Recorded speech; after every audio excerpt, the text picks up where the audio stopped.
It's summertime and school's out. Do your kids want to be entertained all the time? I like to be entertained too.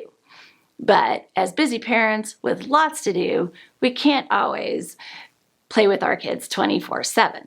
Learning how to play by themselves is a great skill for kids to learn. They need to know how to occupy themselves. It also helps them build up their creativity and their imagination. We had a deal at my house when my kids were growing up. Don't ever come and tell me you're bored. If you come and tell me you're bored, I'm more than happy to give you some things to do. It's not likely going to be things you want to do, like some chores around the house, but I'm happy to help. Now, you might take some time to get up to that point. So in this video, I'm going to give you 5 things that you can help your kids learn how to do on their own. So we'll start with number 1. I don't know about you, but we have boxes delivered to our house all the time. Save those boxes.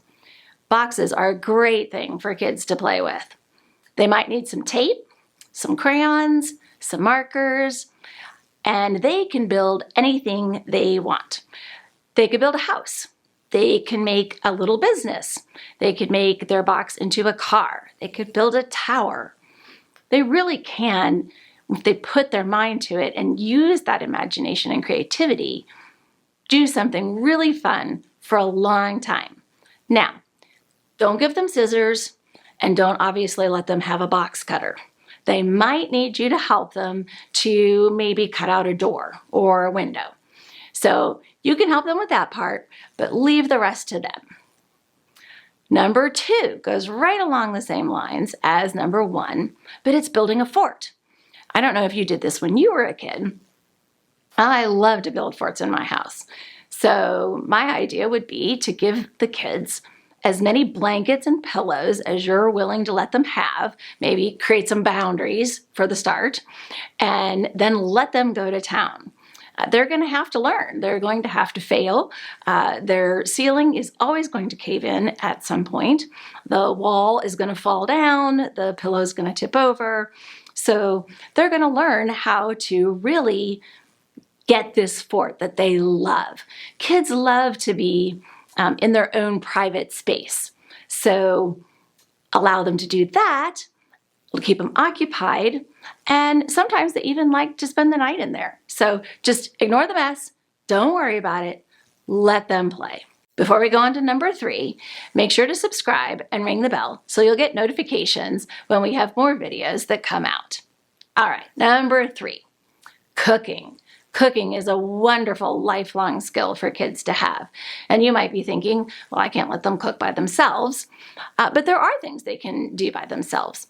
My suggestion would be, when you're making your grocery list, is to think of a few items that week that you might allow your child to do on their own. I'm thinking of things like making popsicles out of juice. So they just need the old-fashioned ice tray and some saran wrap and the toothpicks, and they can make their own popsicles. Ants on a log is a favorite. The celery stick with some peanut butter and some raisins, and they can kind of create with their food. That's okay. But there's lots of things that they can do when they're younger without needing your help. Another suggestion might be fruit kebabs. Just look on the internet. There's things everywhere as to what your kids can do. As they get older, they will be able to do more and more, and we will be coming out with more videos about cooking and what kids can do with that. But that's one thing that will really keep your kids occupied and not asking for food all the time. So, number 4, card games. I don't know what happened to card games, but kids love card games. You can usually go to your local store and buy a pack of kids' card games that have several kinds of card games in them. But the ones I'm remembering are Go Fish, Old Maid, War. These are all things that kids love to play and can easily learn to play with a sibling or a neighbor friend. And I think it's a great idea for them to learn how to do those things. They can progress into more difficult card games. In fact, my husband and I taught our children how to play spades. Why? Because we like to play spades. So then we had our foursome, and we were able to play spades, and we actually taught them when they were, I think, about 6 and 8 years old. So card games are great. Another great item that goes along the same line are board games. Board games can last a long time. I'm not talking about getting on the video and things like that. I'm talking about Monopoly, the game of life. Just make sure that your kids set it up in an area that's not a high traffic area, and they can even leave the game and then come back to it later on. They'll play for an hour, go off and play something else, and then come back to it. It can last for a long time and be a lot of fun for them.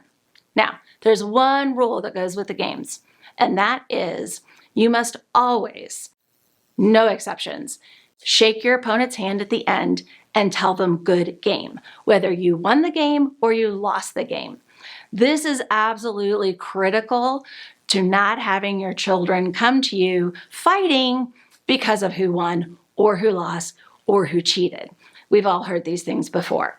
So establish those rules right off the bat that when you're done playing, and you do it too with your children, shake their hand and say good game if they won, if they lost. In the process, we're teaching them an important life lesson, good sportsmanship.